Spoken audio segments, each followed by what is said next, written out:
Bonjour et bienvenue dans votre émission déco sur mesure.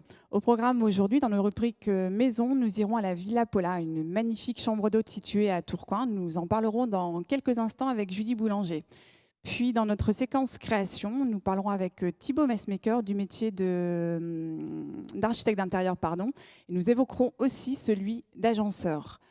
Ensuite, dans la dernière séquence, objet, nos invités nous présenteront leur coup de cœur.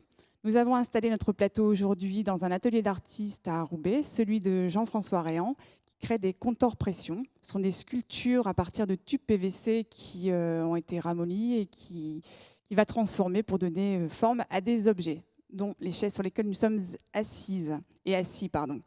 Nous passons tout de suite à notre rubrique maison.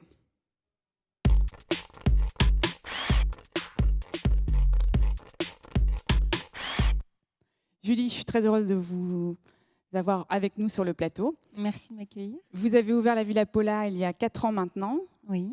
Est-ce que la dimension déco est forcément rattachée à une maison d'hôte? Quand on vient chez vous, est-ce qu'on veut dormir dans un lieu qui soit très déco? Alors pour moi, oui, c'est intimement lié. Je n'aurais pas pu aménager cette maison autrement que dans mon idée de la décoration et d'un lieu magnifique et design. Et vous aimez forcément énormément la déco bien avant d'avoir ouvert cette maison d'hôte. Oui, je pense que les deux sont intimement liés. Ça m'a permis de créer un lieu à mon image sans que ce soit uniquement mon lieu de vie. Alors on est allé filmer la semaine dernière chez vous. On va regarder maintenant en image ce lieu exceptionnel.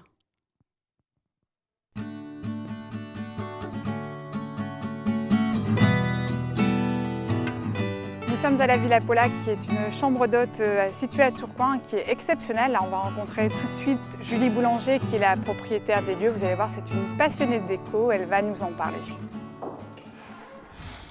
Bonjour Emmanuel. Bonjour Julie, merci. Moi, Julie, vous habitez un hôtel particulier qui est absolument fabuleux, qui date des années 30. Oui. Je voulais savoir en fait ce qui vous avez plu au moment de l'achat de cette maison.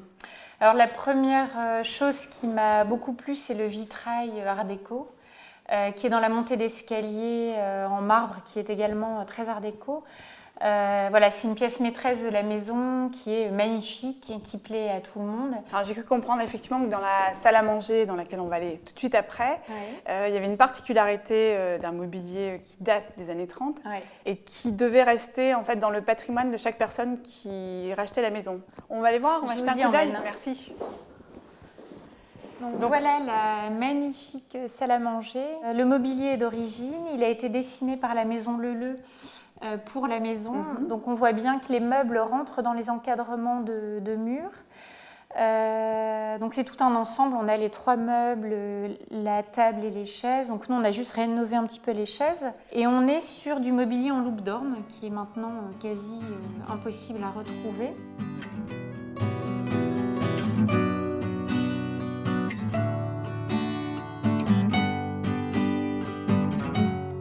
Alors Julie, maintenant on va découvrir les chambres. Oui, je vous emmène. Très belle chambre, merci.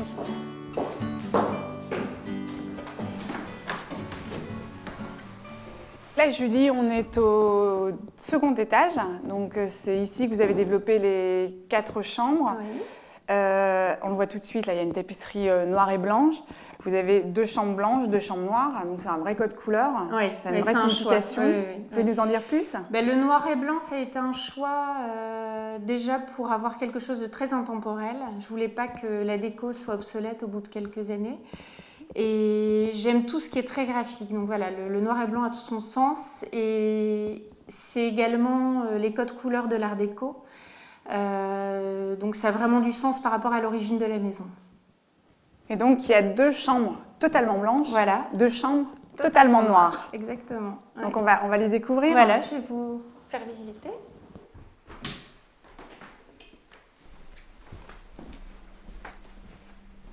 Oh, c'est saisissant, Julie. Quand on arrive dans votre chambre, on se rend compte que tout a été pensé vraiment avec minutie. C'est évident que vous êtes très, très impliquée dans votre déco. C'est très beau. La question que je me posais, c'est que donc, on est sur le thème Art déco années 30. Comment vous avez fait pour retrouver du mobilier en fait, de cette époque ? Alors très compliqué à trouver.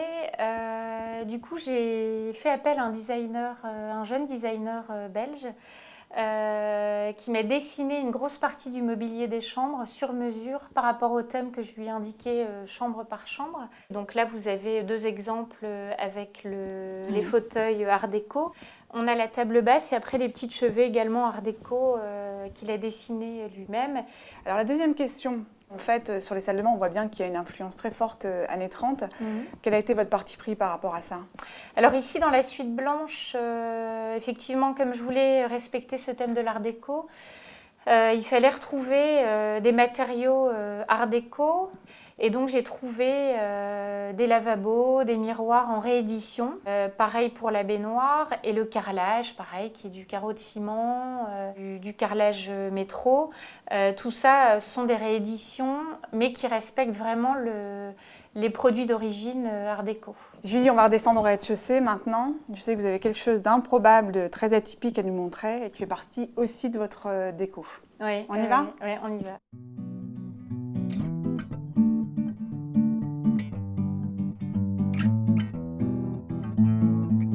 Donc voilà le fameux tigre blanc naturalisé.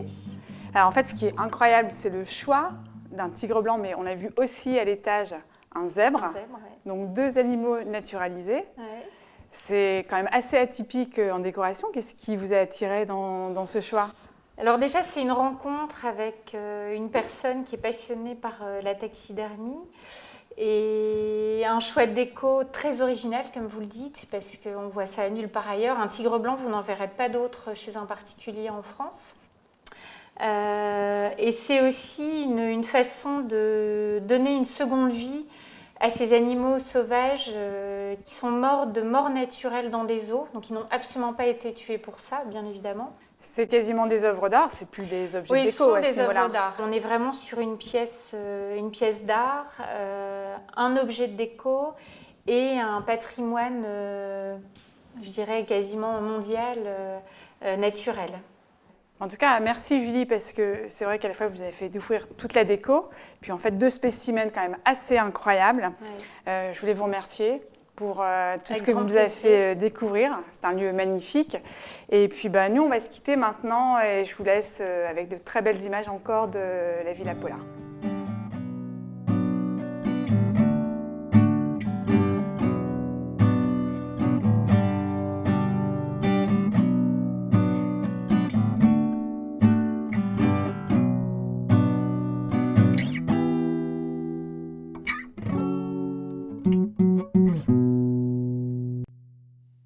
Thibaut, vous l'architecte d'intérieur, vous en pensez quoi de l'intérieur de Julie? Je dirais que le mot est juste. C'est très juste à travers le lien entre la fonction du lieu et le respect du lieu aussi qui a été associé par son historique. Elle a su associer l'originalité tout en mettant en valeur les pièces de la maison. Je dirais qu'en associant les fonctions qui sont liées à la chambre d'hôte, à travers le confort, etc., on n'est pas venu supplanter le lieu. Donc très juste par rapport aussi à la finesse qui a été apportée sur les éléments de décoration, les détails, les revêtements. Je trouve qu'il y a une très très belle atmosphère, beaucoup de poésie. Bon, Julie, c'est un beau compliment venant de la part d'un architecte Ouais, d'intérieur. Comment vous réagissez par rapport à ça? Ça me touche parce que j'ai mis beaucoup de mon cœur dans ce projet et d'avoir ce type de retour, c'est très agréable, c'est une récompense. Merci. On va maintenant passer à notre rubrique maison.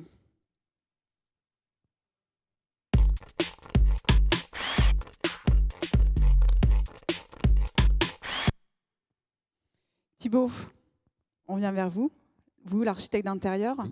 Est-ce que vous pouvez nous expliquer un petit peu ce qu'est le métier d'architecte d'intérieur, là où il commence et là où il se termine? Oui, donc c'est un métier assez complexe puisqu'on le confond souvent avec le métier d'architecte pur, les architectes des PLG et les décorateurs. Donc l'architecte d'intérieur intervient à la base lorsque le client a une contrainte, une difficulté ou lorsqu'il ne sait pas comment mettre en œuvre une idée. Donc là, nous, on intervient pour l'accompagner du début jusqu'à la fin de son projet. Donc ça peut être dans le cadre d'un aménagement de maison ou tout simplement d'une salle de bain. Il n'y a pas de notion d'échelle par rapport à ce métier. Donc lorsque le client nous appelle, par exemple pour une maison, il a des envies, etc., mais il ne sait pas comment les concrétiser. Donc nous, on intervient pour écouter ses désirs et pour les mettre en plan et en 3D. Donc il y a un long processus d'échange qui est fait avec ce client. Il y a une proposition de conception qui est faite à la base. Ensuite, on passe en plan. On travaille ensemble, toujours en collaboration avec le client. Et ensuite, il y a la phase chantier lorsque le projet est ficelé pour réaliser ce qui a été dessiné. Donc on est vraiment là pour faire l'intermédiaire entre le client et les entreprises. On a un rôle d'accompagnement. Donc en fait, vous concrétisez au travers de plans qui sont en 3D. J'imagine que vous conseillez énormément aussi sur le choix des matériaux, le choix des couleurs. Oui, tout à fait. On associe les couleurs et les matériaux. On a cette notion d'aménageur aux yeux des gens, mais on a aussi cette notion de décorateur qui est indissociable. Les matériaux, les couleurs sont là pour créer une atmosphère, donc ils sont bien entendu associés au travail. Il me semble aussi que de plus en plus, vous dessinez le mobilier et que vous l'intégrez. En fait, on voit moins de meubles dans les intérieurs et de plus en plus d'agencements. Tout à fait. Il peut arriver qu'on ait à dessiner complètement le mobilier, que tout soit sur mesure pour que la fonction prenne vraiment sa place dans le lieu. Et là, du coup, après, par conséquent, on fait appel à divers corps d'État pour réaliser ce qu'on a dessiné. Alors nous, on est allé faire un reportage chez un agenceur, en fait un métier finalement qui est assez mal connu, pourtant avec lequel vous travaillez énormément. Donc on est allé chez Gabarit à Saint-André, qui est une agence d'agencement. On est allé filmer pour finalement expliquer un petit peu quelle est la réalité de ce métier. On va regarder maintenant en images.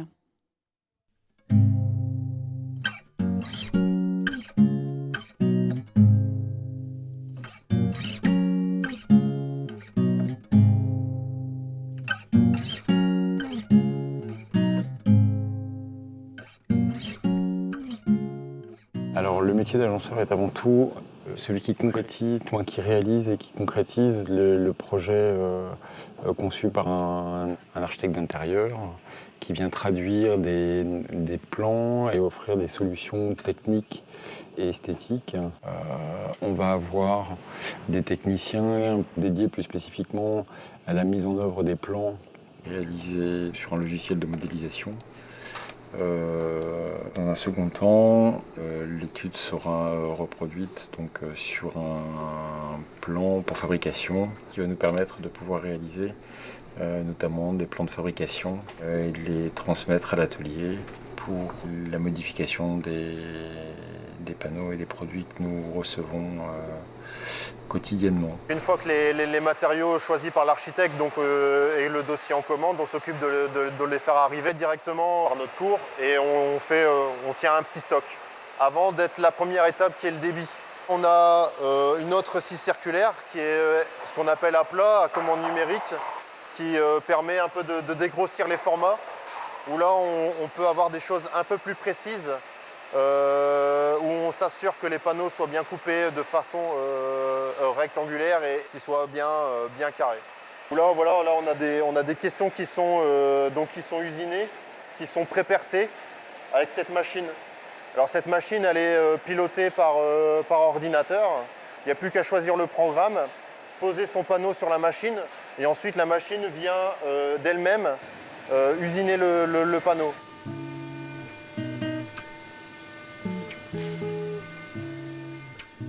Donc c'est une machine qui est entraînée par un chariot et à l'intérieur il y a différents outils qui vont venir couper en bout. Donc on rentre un panneau brut à l'entrée, on récupère un panneau fini en sortie.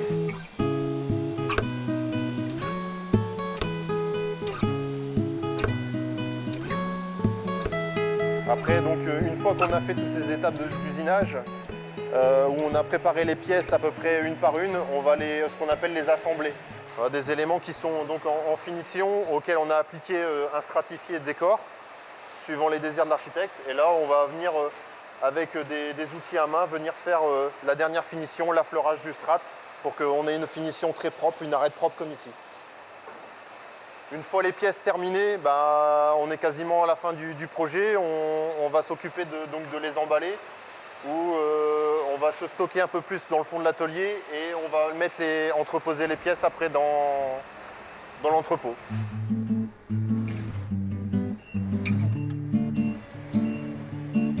Après, on va avoir des menuisiers avec des compétences extrêmement différentes, d'autant que les machines aujourd'hui ont énormément évolué. Comme nous allons avoir des métiers plus pointus qui peuvent être proches de l'ébénisterie quand on utilise des produits comme des stratifiés, des matériaux que l'on rapporte. Maintenant, on a de nombreux corps d'état qui gravitent autour de l'agencement. Ça peut être des métalliers, des serruriers. Bien évidemment, on va avoir des métiers comme les peintres qui, par exemple, peuvent apporter des finitions sur des lacages de mobilier ou la réalisation de l'enveloppe dans laquelle l'agenceur, lui, va intervenir. Donc, dans le cadre d'une proposition d'agencement pour une cuisine, nous avons proposé en plan de travail des produits de synthèse comme le Keroc. Celui-ci pourrait être remplacé par une gamme de stratifiés que nous proposons en plan de travail, avec un choix très large. Dans l'ameublement, ce qui nous importe, c'est de pouvoir offrir un meuble qui soit périn et qui ne subisse pas de déformation dans le temps, ou bien on propose des vernis ou des peintures qui viennent l'habiller et le protéger à terme.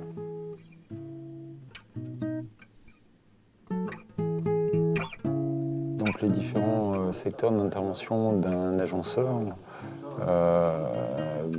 peuvent être chez un particulier des réalisations de cuisine particulières. On peut intervenir dans des domaines de la vente, de la boutique, de la pharmacie, des restaurants et ou des professionnels comme des entreprises sur des halls d'accueil ou la muséologie.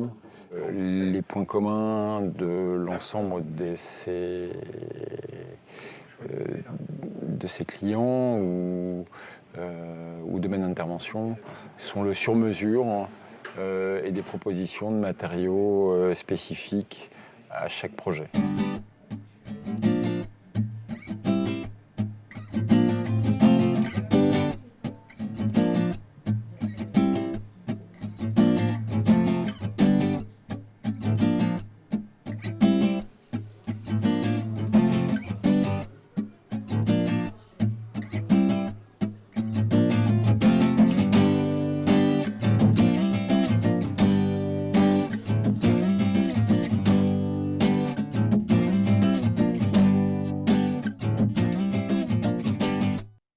Julie, vous connaissiez ce métier d'agenceur? Oui, je connaissais parce que j'ai fait appel à un agenceur pour les chambres de la maison. On a aménagé dans les chambres les placards en partant soit d'éléments nouveaux, soit d'anciens placards qu'on a rénovés pour garder le charme de l'ancien. Et également toutes les étagères, les salles de bain surélevées et tout ça. Merci. Alors pour conclure et terminer cette émission, on va passer maintenant à la séquence objet.